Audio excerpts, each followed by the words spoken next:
desculpando pelo atraso, dou aberta a sessão para a 72ª sessão do Conselho Superior da Defensoria Pública. Como informe da administração, primeiro, diante da semana, a IDEP realizou um curso de capacitação dos servidores na gestão de contratos.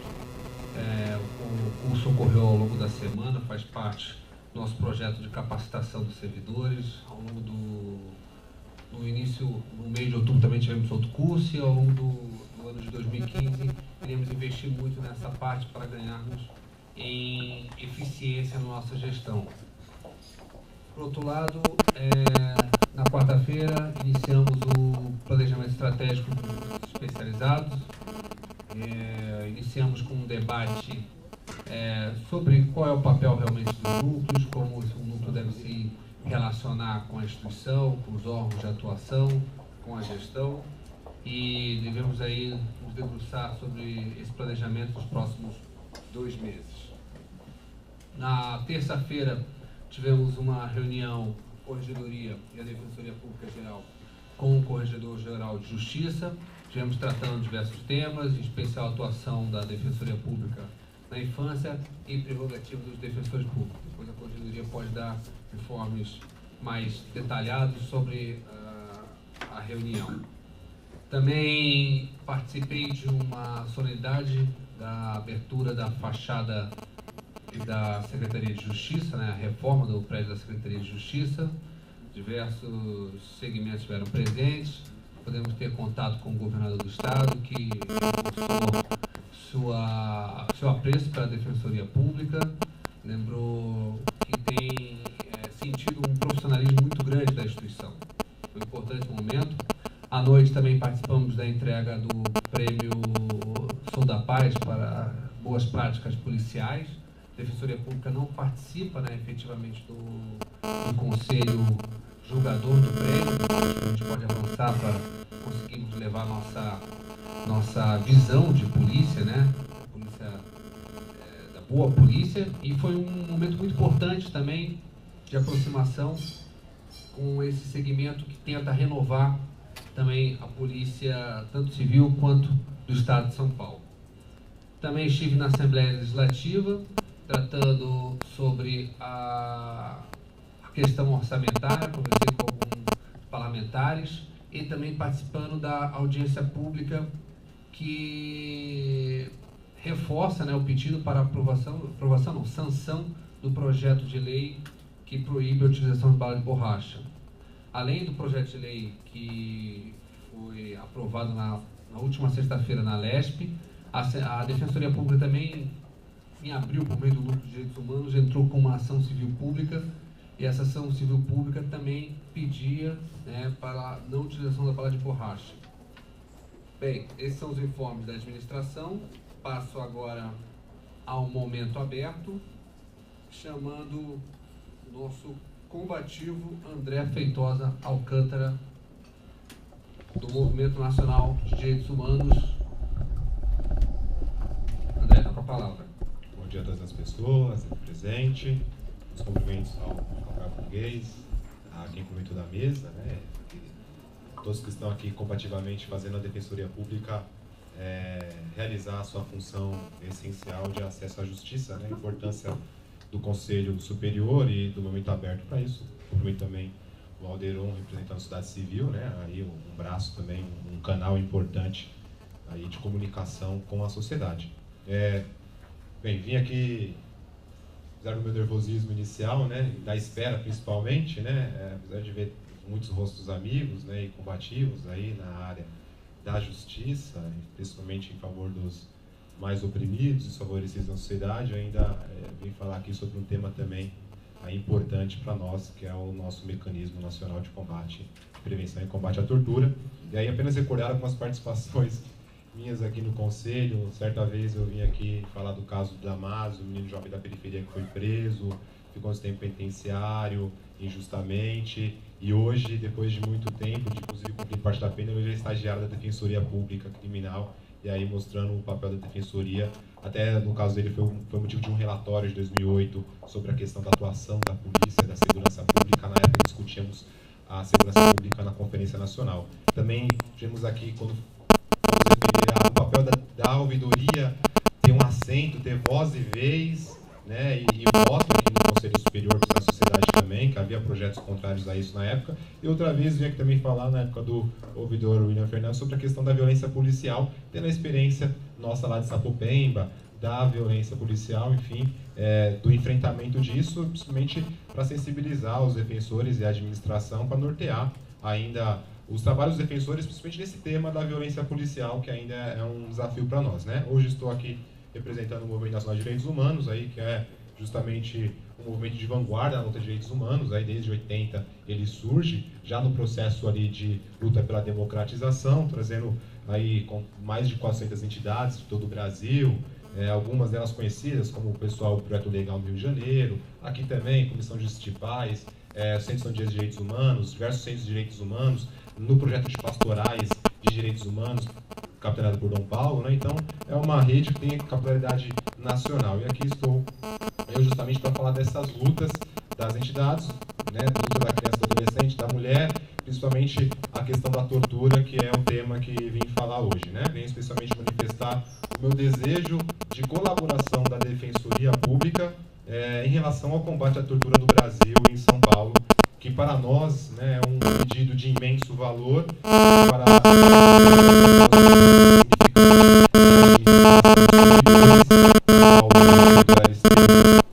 e foi indicado para compor ali entre os peritos, 11 peritos selecionados do mecanismo nacional. Então, assim a gente veio aqui dar algumas perspectivas para uma decisão mais justa desse conselho referente ao pedido de afastamento dele, né, para a disponibilidade e participação nesse mecanismo, né?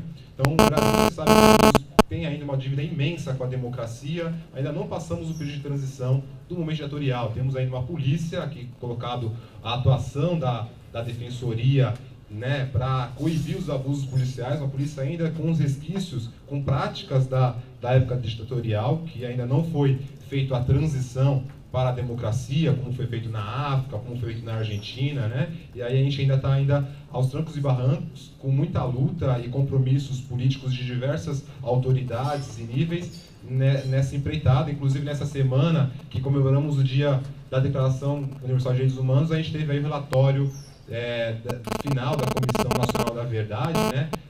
E trazendo uma sintonia com os objetivos, inclusive, da Defensoria Pública, né? E a tortura é uma realidade constante. A tortura e a violência policial nas periferias, nos centros urbanos, nos cárceres, nas unidades socioeducativas, nas unidades de saúde terapêutica, entre outros. Então, um passo importante para isso foi a criação do Sistema Nacional de Combate à Tortura pela Lei 2.847 de 2003, que compõe ali um sistema nacional, tem um comitê que tem uma característica gestora, como esse Conselho Superior, e tem também um mecanismo, tem uma característica mais executiva, né, como aí os órgãos, as defensorias públicas, os grupos especializados e as regionais, né? E aí a gente vem justamente pensar que esse compromisso do mecanismo é justamente um compromisso para a democratização das práticas e violências e combate à tortura institucionalizada no país, né? Pensando que o Brasil é signatário do pacto aí, do protocolo facultativo da Convenção contra a Tortura e os Tratamentos Cruéis e Desumanos. Então nós temos aí um mecanismo que vem realizar um objetivo internacional dentro do protocolo que o Brasil assumiu. É o primeiro mecanismo, né? São os primeiros 11 peritos nomeados no Brasil, após um processo que teve aí 33 candidatos, que garantiu a questão de gênero, a questão racial na composição e também da multidisciplinar. Inclusive, o Aristeu, que fez o pedido ao servidor, é o psicólogo indicado, o segundo dos dois únicos psicólogos do mecanismo, né? E aí a gente, justamente nesse panorama, mostrar a importância do mecanismo no Brasil atual para as entidades, principalmente para as entidades que monitoram, que participam, né, que cobram uma atuação do Brasil no combate à tortura, para não ficar apenas com a Defensoria, apenas com o Ministério Público, apenas com o Judiciário, quem sabe das limitações que temos para a atuação no dia a dia de fiscalização das unidades prisionais, das unidades de privação de liberdade. E aí a gente sabe que aqui, depois dessa contextualização, é importante relembrar que vocês têm um poder, né? o poder, a competência, né? Vocês têm o poder de decidir muitas coisas do dia a dia da instituição da Defensoria Pública. Aqui vem eu, novamente, falar mais do mesmo que para vocês já estão carregando de saber, mas vale a pena relembrar, né, a autonomia funcional que a Defensoria tem, justamente para praticar os atos de gestão, para decidir sobre a situação funcional dos servidores, defensores e servidores auxiliares. São algumas das atribuições competentes, principalmente do Conselho Superior, que é para deliberar acerca do afastamento de membro e servidores da Defensoria Pública, né? E aí o afastamento está lá, o defensor somente poderá afastar-se no artigo 150 e coloca as hipóteses.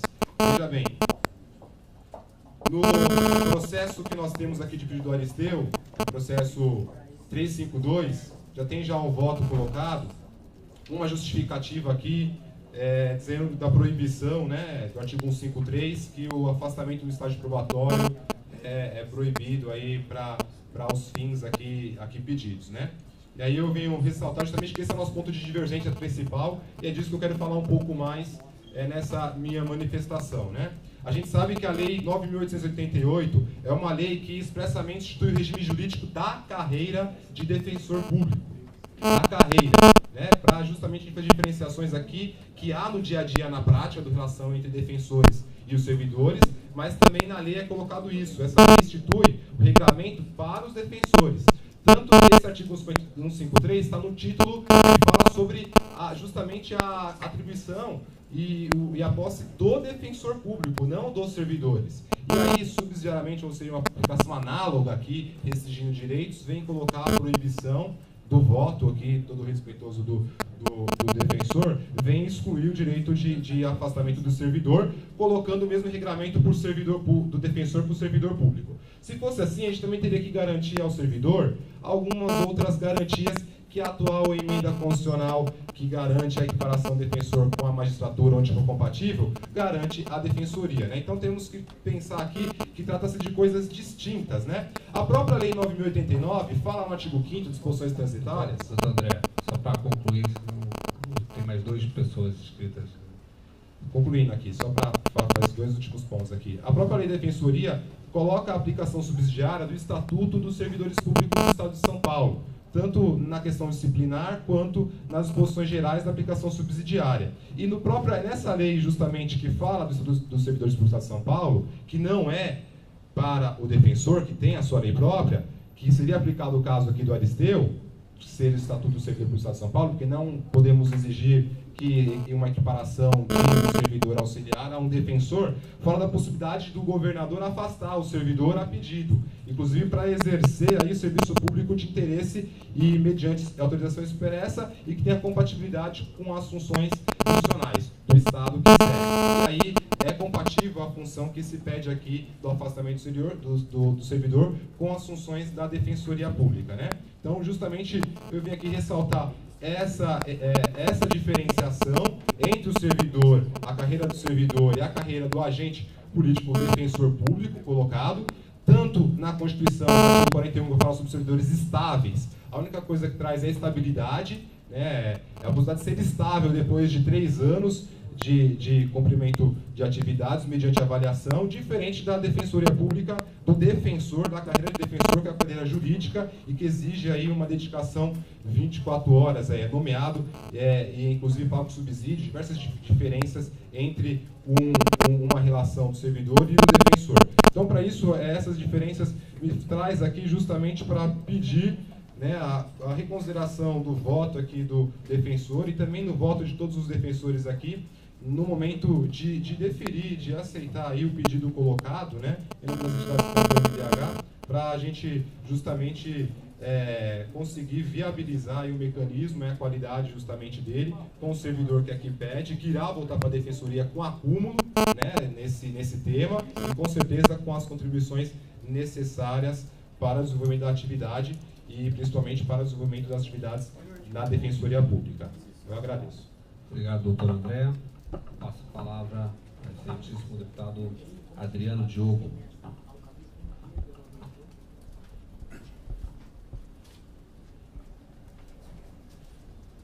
Bom dia a todos os conselheiros, doutor Rafael Português, doutora Kátia, que bom que a senhora está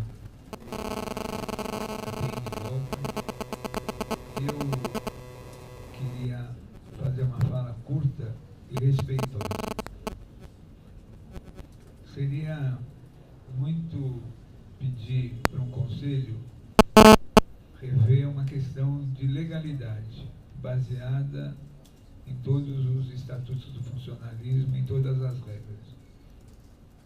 O único pedido que eu tenho condição de fazer e sustentar é o seguinte: o Aristeu, psicólogo, uma pessoa que tem a melhor formação, tem a oportunidade de acessar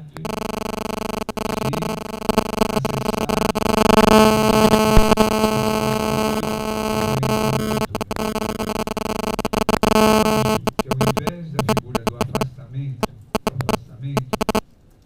teria que ter uma outra construção, que é uma delegação que o servidor Aristeu, embora contratado em período probatório, na fase do período probatório, pudesse representar nesse conselho a defensoria. Evidente que temos exemplos, e não do período probatório, de pessoas como o Victory, que magnificamente representam essa instituição. Então, e também porque Aristeu é uma pessoa muito jovem, que está começando a sua vida, não poderíamos colocá-lo numa situação de exposição com essa instituição que o acolheu tão bem. Então, a única coisa que eu falo com representante de um outro poder é de uma forma conciliatória e respeitosa, porque o fato do Aristeu ter acessado a defensoria já foi um patamar importantíssimo na sua carreira e na sua profissão. Então, para que não pareça um assodamento, né, em ele conseguindo ser um assistente, ser um funcionário, ser um servidor dessa defensoria, e ainda no período probatório, acessar uma outra instância, eu queria pedir, pela relevância da função, pela pessoa do Aristeu, pela carreira desse jovem psicólogo, uma pessoa que tem toda a probidade do mundo e teria todas as condições de desempenhar essa função. Então, eu muito respeitosamente peço que possa haver esse entendimento, essa consideração, para que o Aristeu possa se aproveitar. Muito obrigado. Obrigado, deputado Pedro e até aproveitando esse momento para fazer, ao final do mandato do deputado, uma homenagem ao seu mandato, sua participação na construção da Defensoria Pública. Fui testemunha aos 2 anos que fui presidente da associação e agora da Defensoria, do intenso debate que o senhor faz sobre a Defensoria Pública, da utilização da Defensoria Pública como instrumento mesmo de cidadania. É claro que nem em todos os momentos concordamos em todos os pontos, mas acho que isso faz parte do debate democrático e principalmente dentro da Assembleia Legislativa, levando aos demais parlamentares que não conheciam a Defensoria Pública, de outros partidos, de outros segmentos, a debater a Defensoria Pública. Então, faço essa homenagem em nome da instituição ao seu mandato e que mais parlamentares com esse comprometimento apareçam na Assembleia Legislativa e no Congresso Nacional. Passo a palavra agora ao Luiz Carlos dos Santos, do CONDEP. Bom dia a todos e a todas. Cumprimento aí o presidente da mesa. Cumprimento as senhoras mulheres que estão presentes aqui, na pessoa da doutora Cátia. E queria dizer, em nome do CONDEP, e um dos grandes elogios, assim como eu sou relator de alguns processos de violência policial e letalidade, um é a ouvidoria da Defensoria Pública, que se faz presente aqui pelo Alderon. O Alderon tem representado tão bem essa ouvidoria que o CONDEP vem reforçar, mais uma vez, o nosso compromisso com a questão dos direitos humanos, na pessoa do Alderon, que representa essa Defensoria Pública na ouvidoria. O outro elogio é aos os membros da Defensoria Pública de Presidente Venceslau. E assim como nós tivemos uma audiência pública em Venceslau, os defensores públicos de Presidente Prudente. E eles foram na visita, nós fizemos uma vistoria em Venceslau 2, onde ele está sendo um dos âncoros da tortura no presídio, e eles foram conosco à audiência pública, que teve mais de 400 pessoas no anfiteatro, onde as pessoas ficaram por lá de fora. E esses defensores, na fala do Dr. Tadeu, de Presidente Venceslau, ele foi muito categórico na questão da tortura, falando para as famílias de presidiários naquela região. Então, esses dois elogios, à ouvidoria da Defensoria Pública e aos defensores públicos de Presidente Venceslau. Eu queria dizer aqui, também reforçar sobre esse processo 352 que fala do Aristeu. O Aristeu é uma pessoa de grande sensibilidade e uma pessoa que eu conheci ele quando ele passou pelo CONDEP, e é de alta relevância nós temos o Aristeu nesse mecanismo de combate à tortura. Assim como o Aristeu, ele tem sido muito sensível na questão das violações de direitos humanos, e eu venho aqui em nome do CONDEP, né, e em nome da sociedade civil, e hoje terá um evento em Cotia sobre a Declaração Universal dos Direitos Humanos, onde estará o desembargador Malheiros. E nós vamos também falar sobre a questão do Aristeu, da importância, assim como o deputado Adriano Diogo disse aqui, da sensibilidade do Aristeu. Assim também eu venho falar em nome do CONDEP, em nome da sociedade civil de Cotia e região. E que vocês do Conselho, os senhores do Conselho Superior, atentar bem, porque nesse momento pode estar acontecendo alguma tortura em algum presídio ou em alguma delegacia. A tortura que acontece, ela não está parada, ela continua e diuturnamente vai continuar. E se nós não tivermos pessoas de grande sensibilidade, assim como o Aristeu e outros demais que irão compor esse mecanismo de tortura, nós estaremos contribuindo insensivelmente com essa tortura que acontece nos dias de hoje. Muito obrigado e assim eu agradeço. Obrigado, doutor Luiz Carlos dos Santos. Encerramos o momento aberto. Só reforçando que a decisão desse Conselho Superior aqui em nada vai adentrar aos méritos que o servidor Aristeu tem, tanto na passagem que teve pela ouvidoria, quanto agora como agente da Defensoria Pública. Para a gente é um motivo de orgulho ter um servidor podendo participar dessa comissão, porém, como todo conselho, temos que estarmos adstritos à legalidade. Isso já ocorreu inúmeras vezes com defensores públicos, poderiam fazer curso fora do país, ou poderiam ser passados para mestrado em outro estado, e é claro que não é sempre uma decisão fácil, mas enfim, é uma decisão que vai ser enfrentada no Conselho Superior, mas que em nada tem a ver com o mérito do servidor Aristeu. Dessa forma, passo pergunta à secretaria, né? Comunicação. Então passa ao momento aberto. O momento aberto não, a momento aberto dos conselheiros, a manifestação dos conselheiros. Pode falar.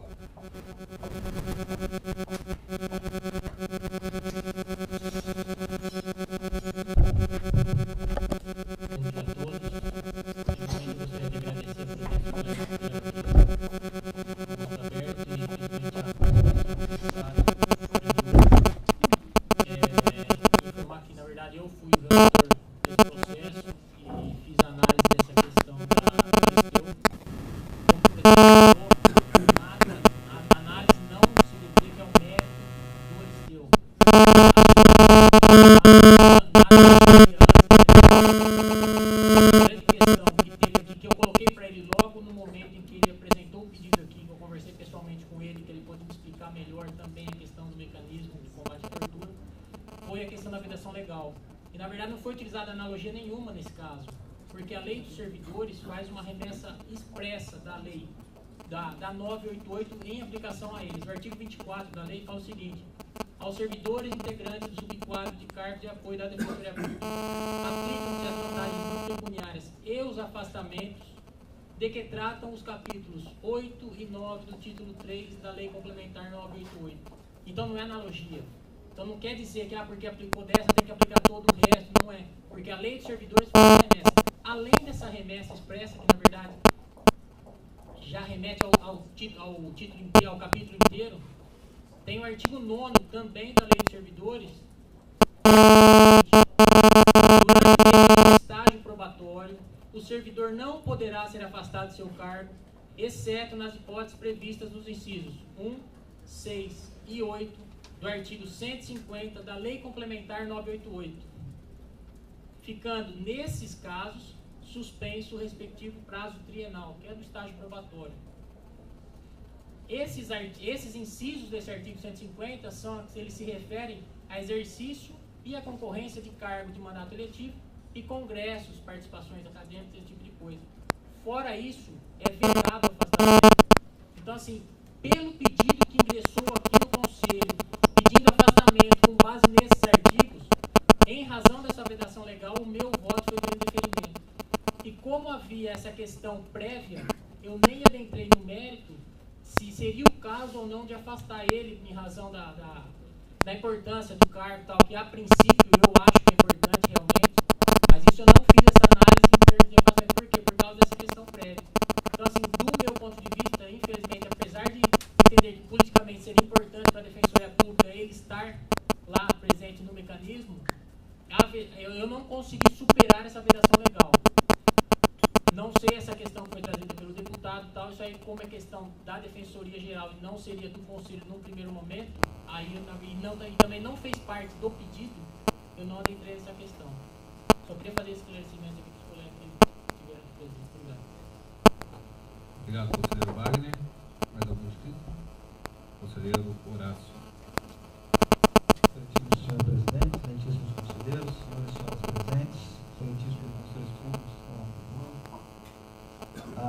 Primeiramente, senhor presidente, eu queria trazer aqui uma grande preocupação e um pedido de um olhar com muito carinho com a questão dos convênios que a Defensoria tem efetuado com as universidades.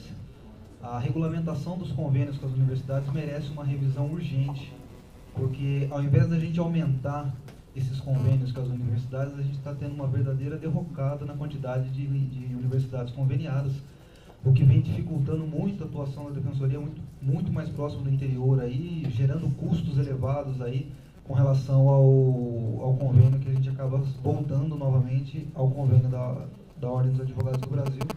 Então, pedir aí uma atenção especial, ver se a Defensoria Pública Geral já vem tratando uma coisa nesse sentido do convênio com as universidades, o que tem aí um trabalho nessa área aí para a gente tentar solucionar esse problema que está aumentando. Trazer também uma preocupação que, recentemente, eu recebi a informação de que o Ministério Público já está sendo intimado pelo ESAGE. Então, ele já está tendo que fazer as manifestações também por protocolo eletrônico. Então, acredito que isso provavelmente já deve estar muito na iminência de chegar para nós, na Defensoria Pública, a intimação pelo ESAGE. E isso gera uma confusão muito grande para aqueles que estão atuando na área civil, porque a gente acaba ficando com um duplo sistema de intimação, seja o sistema SAGE, seja o sistema ESAGE. Lembrando, mais uma vez, que acho que algumas 2 ou 3 sessões, a gente já tinha dito da preocupação da utilização do sistema ESAGE por conta do nosso volume de trabalho e da prerrogativa que nós temos de nos manifestar por meio de cotas. Essas cotas pelo sistema ESAGE ficariam inviabilizadas, porque a gente teria que fazer ainda que uma cota, mas protocolar a cota pelo sistema eletrônico, que foge da essência do sistema de cota, e aí considerando defensores com volumes de processos de mais de 1.000, 1.500, 2.000 processos, principalmente na área de família, isso fica altamente insustentável se a gente não começar a se preocupar agora e aumentar essa interlocução com o DJ para a gente tentar viabilizar uma forma de manter o sistema de cota nos processos para os defensores públicos. E aí também definir qual que vai ser a forma de intimação que a Defensoria Pública vai adotar aí, que o Tribunal de Justiça vai acabar passando para a gente. E uma outra coisa, senhor presidente, eu queria também, eu tive essa semana a oportunidade de mandar um e-mail para o Defensor Público Geral, com cópia para o terceiro sub, eu não sabia ainda da volta do segundo sub, questionando a abertura do concurso de promoção do nível 2 para o nível 3. A gente tinha tido aqui no Conselho a informação de que ia abrir de uma forma sucessiva, e eu confesso mesmo que nesse caminho eu perdi as informações, não sei como é que elas ficaram. Eu gostaria de saber o porquê ainda não foi aberto. Eu confesso mesmo que é um desconhecimento da minha parte, mas nós já estamos aqui no dia 13 e 14 de dezembro, para a gente saber se a gente consegue abrir o concurso do nível 2 para o nível 3 ainda esse ano, com as inscrições ainda, que a gente tenha recesso aí, mas para poder acelerar essa questão. E por fim, senhor presidente, até fazendo, não queria me adiantar com relação ao mérito do processo, mas do 2 para o 3. E deu do 4 para o 5 também, que a gente ficou de definir isso daí, a gente não vi, confesso que eu não vi. E assim, até fazendo cor aqui as palavras do Wagner, que trouxe a questão do afastamento, é muito importante que a gente nunca se esqueça que a administração pública ela vige pelo princípio da impessoalidade. Então, dentre eles também o princípio da legalidade, são princípios de ordem constitucional, princípios esses que a gente não pode deixar ou lidar com base em casuísmos do caso concreto. A gente tem que se lembrar o seguinte, a importância do mérito eu não estou tirando, mas é muito importante que na análise detida das questões que envolvam a administração pública, a gente nunca fuja dos princípios constitucionais que regem, porque senão fica de repente uma pressão por a gente determinados assuntos, determinados debates, voltar àquela visão maniqueísta de quem não é contra é ruim, quem é a favor é bom. Não é essa visão que a gente já teve a experiência no passado e que não faz bem para esse conselho. Então é importante que a gente tenha uma visão tranquila e uma visão não simplesmente legalista, mas uma visão constitucionalista daquilo que é proposto nesse conselho, para que a gente tenha realmente a sensibilidade de responder pelas demandas que chegam de acordo com a liberdade de consciência de cada conselheiro e que por aquilo que seja realmente, efetivamente bom para a nossa instituição. Obrigado, conselheiro Horácio. Passa a palavra à nossa presidente da Associação, Franciane. Bom dia a todos. Bom, primeiramente saudar os participantes do Momento Aberto. A gente sempre reforça a importância dessa participação e aproveitar que esse momento, o André está aqui, deputado e demais colegas, para falar que amanhã, a meio-dia, a gente vai fazer o encerramento do nosso curso popular. É um curso que foi iniciado na anterior gestão da associação, que essa gestão abraçou. A nossa colega, nossa diretora de articulação social, esteve à frente desse processo todos esses meses, se envolveu não só com os alunos vindo do interior para fazer reuniões, como com os professores. Então, eu quero, nesse momento, dizer que foi uma experiência muito positiva, apesar dos percalços, da dificuldade dos professores agora no final. Mas eu acho que aproveitar para convidar a anterior gestão, se quiser participar do nosso encerramento amanhã do curso, ao meio-dia, e convidar os demais presentes aqui, dizer que realmente a gente vai fazer a avaliação de como prosseguir nessa missão, esse braço, essa articulação social da PADEP. E agradecer aqui pessoalmente o André, que tem se empenhado junto com a associação para que a gente dê continuidade a esse projeto pioneiro. Quero também dizer da satisfação, eu não consegui falar semana passada, de todos aqueles que integram a Defensoria em ter recebido seu 13º com uma certa antecedência. Isso foi uma questão que foi muito, tenho certeza que foi muito importante para todos nós, e nós esperamos que a nossa autonomia nos leve a outras questões que possam beneficiar os trabalhadores dessa instituição. Também quero aproveitar aqui, eu não sei se o Ricardo ainda está aqui, mas enfim, eu quero indagar da primeira sub não, da Defensor Geral aqui em exercício. A associação fez um pedido de desconto das mensalidades em folha. Esse pedido está tramitando na assessoria jurídica e eu queria depois que a presidência, se pudesse dar uma posição para a gente vai trazer não é só essa questão, como outras questões, e tentar marcar uma reunião sobre algumas dúvidas, algumas sugestões que a gente tem em relação à folha de pagamento. A gente, essa semana, tive a oportunidade de conversar com a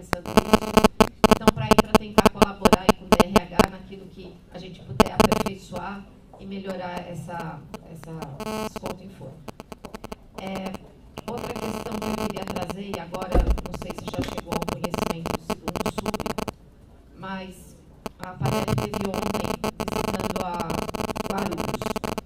E lá nós somos cobrados pelos colegas sobre uma posição de um processo em que eles estiveram aqui. Os colegas que eram da outra gestão vão se lembrar. Eles estiveram aqui, até anotaram para mim, 7/2/2014, fazendo uma reclamação sobre a questão, a insalubridade do prédio por conta do ar-condicionado e outras questões. Eles tiveram cuidado de me passar aqui, que naquele dia 7/2/2014 foi dado um prazo de 2 meses para adequação da rede elétrica e 4 meses para a conclusão da licitação.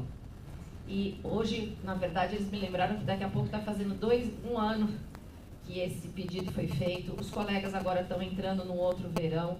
Não vem condição de ficar no prédio. A questão do prédio não é só a questão dos trabalhadores que estão lá, todos os trabalhadores, né?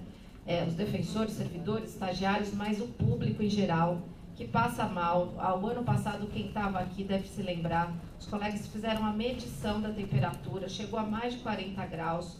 Eu lembro, os colegas me lembraram que o Rafael Português esteve lá, inclusive, numa dessas visitas, e eu lembro que ele trouxe essa questão aqui para o Conselho, dizendo que tinha saído todo molhado de suor. Enfim, os colegas não veem mais como permanecer nessa situação. De maneira que me pediram que trouxesse isso ao Conselho Superior e pedisse ao segundo subdefensor um prazo que eles acham razoável de 30 dias para a solução dessa questão, ou a apresentação de uma proposta alternativa. E eles pediram desde já a atuação da PADEP em relação, eu acho que, se eu não me engano, o Rafael Português já tinha feito isso, uma conversa com o Ministério Público do Trabalho, enfim, para que a gente tente solucionar isso de uma maneira ou de outra, ou se dê condições de trabalho para aquelas pessoas que estão lá e para o público que está ali todo dia, ou que se apresente um plano alternativo e imediato em 30 dias. Era isso, e eu queria só finalizar minha fala pedindo a esse conselho. Vamos lembrar que na quinta-feira temos uma sessão extraordinária, onde processos importantíssimos estão pautados.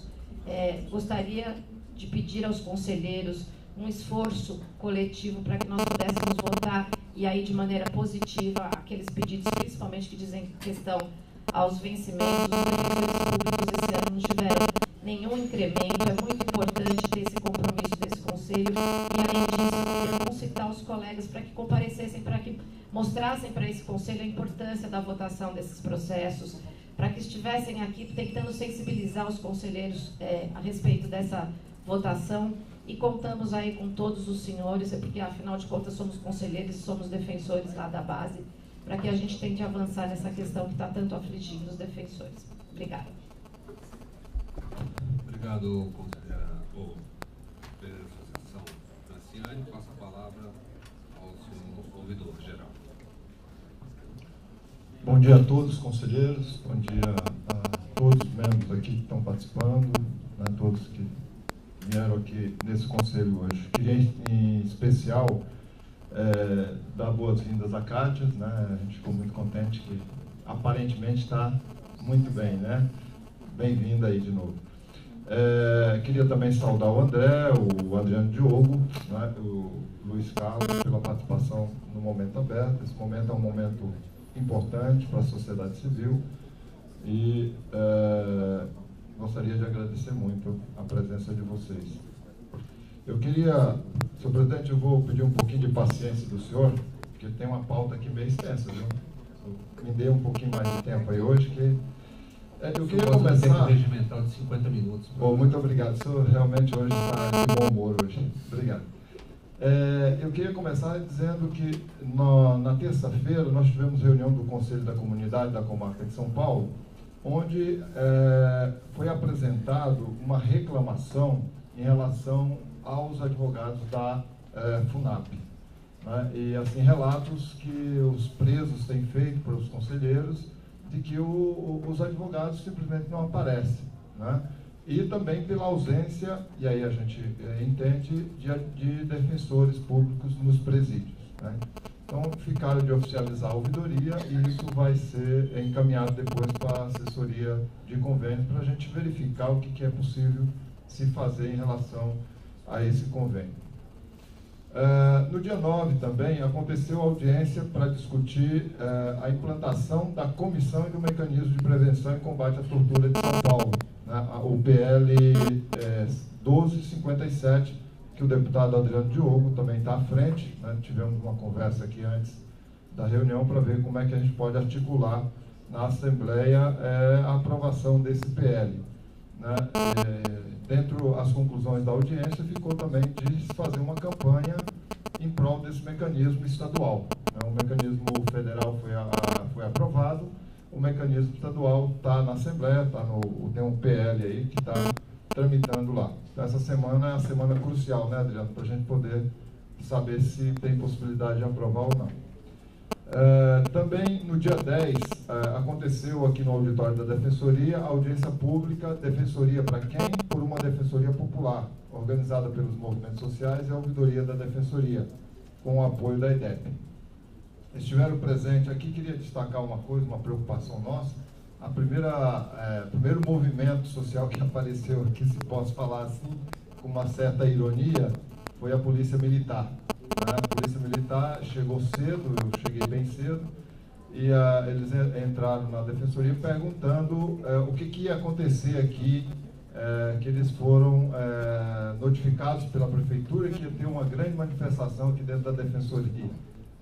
Eu achei um absurdo, e junto com isso eu coloco uma preocupação. Nós tivemos uma notícia que a Polícia Militar prendeu uma pessoa dentro da Liberdade 150, isso é inadmissível, nós não podemos aceitar isso. Eu não sei quais foram as condições dessa prisão, né? Pediria até, não sei quem é que tem que verificar isso. E queria também desde já dizer que é importante que, se alguma unidade tem esse conflito com a Polícia Militar, seria importante notificar a administração, a corregedoria ou a ouvidoria para que a gente possa monitorar isso, né? Porque nós estamos percebendo que está tendo um controle dos movimentos sociais muito forte pela Polícia Militar, né? Esse evento aqui na Defensoria e a Polícia Militar chegar aqui na portaria e perguntar o que vai acontecer, isso para mim é um indicativo perigoso, né? Então a gente precisa ficar atento a isso. Mas eu queria destacar aqui, né, a presença de vários movimentos sociais na audiência, né?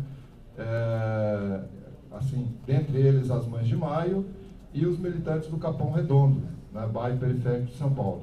Também contou com a presença de representantes da Defensoria, a Corregedoria esteve presente, vários defensores, né, compareceram na audiência. E também tivemos na pessoa do Rafael Português e do terceiro sub, o Luiz Gustavo, que representou a Defensoria na mesa, para conversar com os movimentos. E resumindo bem rapidinho, foi levantado vários pontos que eu acho que seria importante compartilhar com os colegas aqui do Conselho. O primeiro ponto foi uma carta de moção de protesto pela ausência dos representantes da Secretaria de Segurança, da Fundação Casa, de outras instituições que eu não lembro todas. Então vai ser feita essa carta e encaminhada.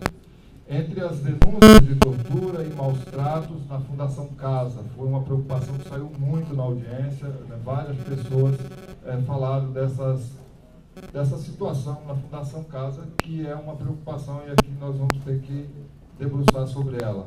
E dentro disso também foi falado que é necessário uma discussão aprofundada do ECA, até pelas mudanças que estão acontecendo. E aí, se a Defensoria, na sua missão extrajudicial, puder colaborar na formação e na discussão do ECA, seria muito importante. Uma reivindicação que é a participação dos movimentos sociais na formação dos defensores e servidores da Defensoria Pública, né? Um pedido também para a EDEP, se puder incluir os movimentos sociais, seria muito importante. Foi falado também, e aí vários grupos que pediram, né, que é preciso que a Defensoria se faça presente e atue nas periferias das cidades, né? Se falou muito dessa Defensoria na periferia, ou de forma itinerante ou de forma continuada, né? Aí temos que avaliar, vamos depois formalizar isso para a Defensoria, né, para ver como implantar isso. Foi pedido também o aumento de defensores liberados no Núcleo de Direitos Humanos, a presença da Defensoria nas cadeias, o apoio à criação do Memorial do Carandiru em memória de todos que foram assassinados na ação da Polícia Militar, que ficou conhecida como Massacre do Carandiru. Então, basicamente, foram essas as conclusões da audiência pública. Ontem, dia 11, foi realizado o primeiro encontro das defensorias, a Defensoria do Estado e a DPU, e a população de rua. Nesse primeiro encontro, participaram os técnicos de equipamentos da Prefeitura de São Paulo, mais ou menos 150 técnicos, que acolhem as pessoas em situação de rua. O objetivo foi aproximar as defensorias desse trabalho que é feito com a população de rua e do projeto iniciado há 3 anos atrás pela Defensoria do Estado e pela DPU. Esse encontro foi organizado pela Ouvidoria e pela Secretaria de Assistência Social e Desenvolvimento. Esteve presente a secretária Luciana Temer, a equipe do Núcleo de Direitos Humanos, o James, o Rafael, o Matias e o Will, e da Defensoria Pública da União, o Fernando e a Nara, né?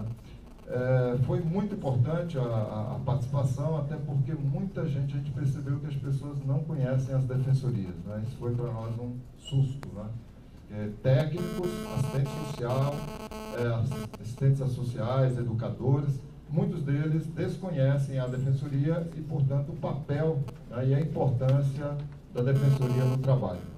E finalizando, né, eu queria só destacar que também essa semana foi uma semana atípica, né?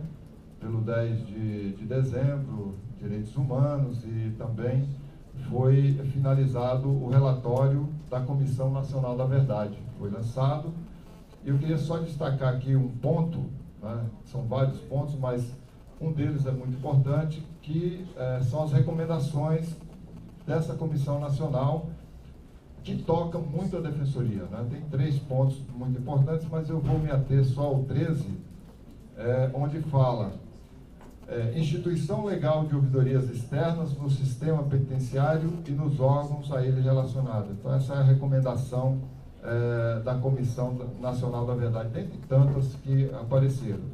A criação de ouvidorias externas como instrumento de fiscalização e controle social do sistema penitenciário e dos órgãos a ele relacionados, polícias, Defensoria Pública, Ministério Público e órgãos judiciais, deve ser adotada como uma política pública, com vista ao aperfeiçoamento das instituições e da governança.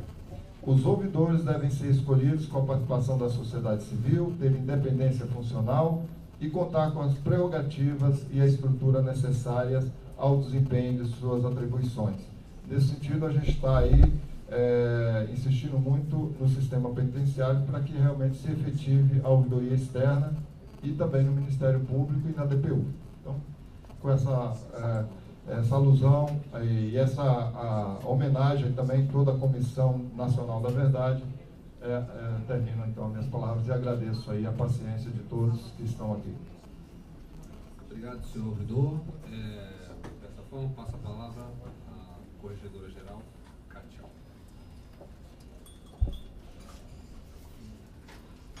Bom dia a todos. Bom, em primeiro lugar, gostaria de agradecer a presença do André, do deputado Adriano Diogo e do Luiz Carlos do CONDEP.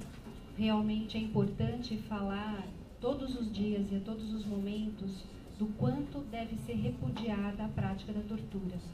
E aqui a nossa casa, a Defensoria Pública, é o local também apropriado para se falar nisso e se buscar mecanismos de combate à tortura. A cada momento, nós sabemos que tem uma pessoa sendo torturada em algum local. Isso é inadmissível. O que toca à corregedoria, na fala do presidente, aqui desse conselho na data de hoje, eu vou abordar a reunião que aconteceu na Corregedoria da Justiça, aqui no Palácio da Justiça.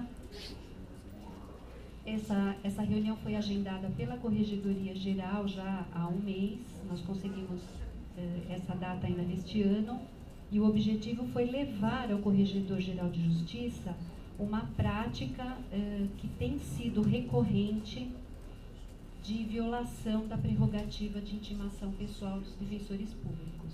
Tá?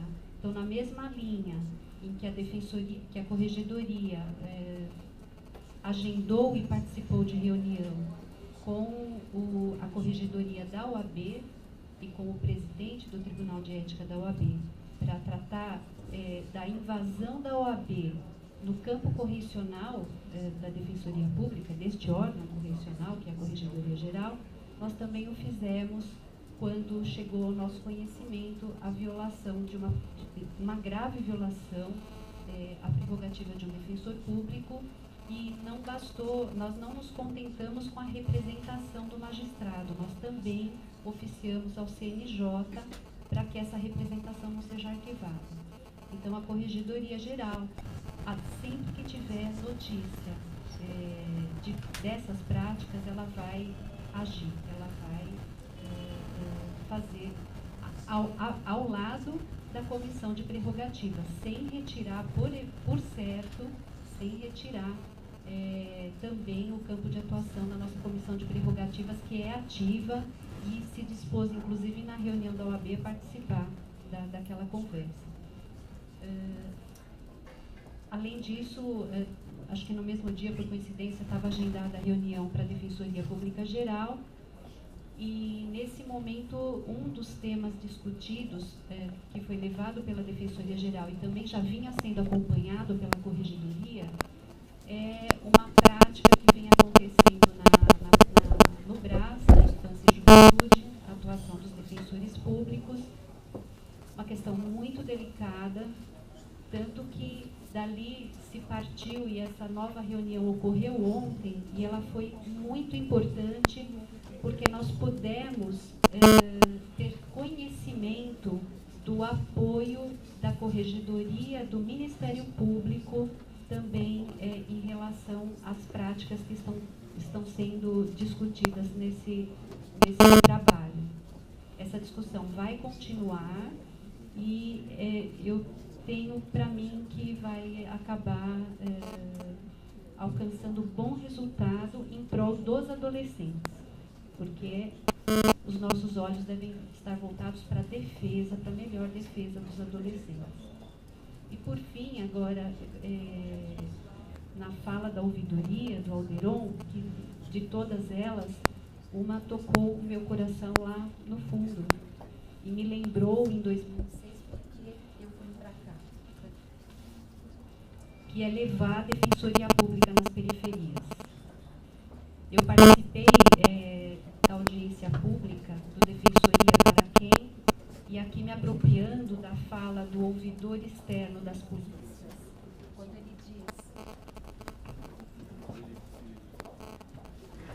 quando ele diz que o importante é estar lá amassando barro, eu vou me sentir realizada, e o dia que eu deixar a Defensoria por ter cumprido minha missão aqui, sabendo que tem defensor público amassando barro nas periferias e nas comarcas mais distantes, eu vou ter certeza que valeu a minha escolha.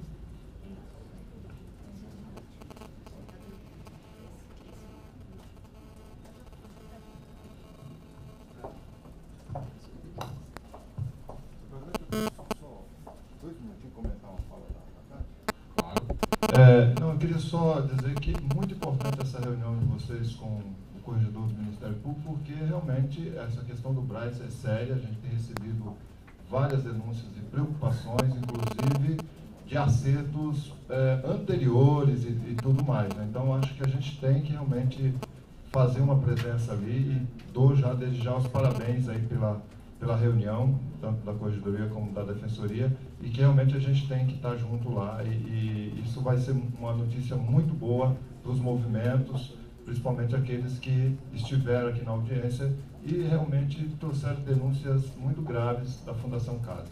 E acho que o tribunal ele tem que ser realmente mais justo. Parabéns. Antes de passar a palavra ao conselheiro Napolitano, também gostaria de reforçar e elogiar a atuação da Corregedoria.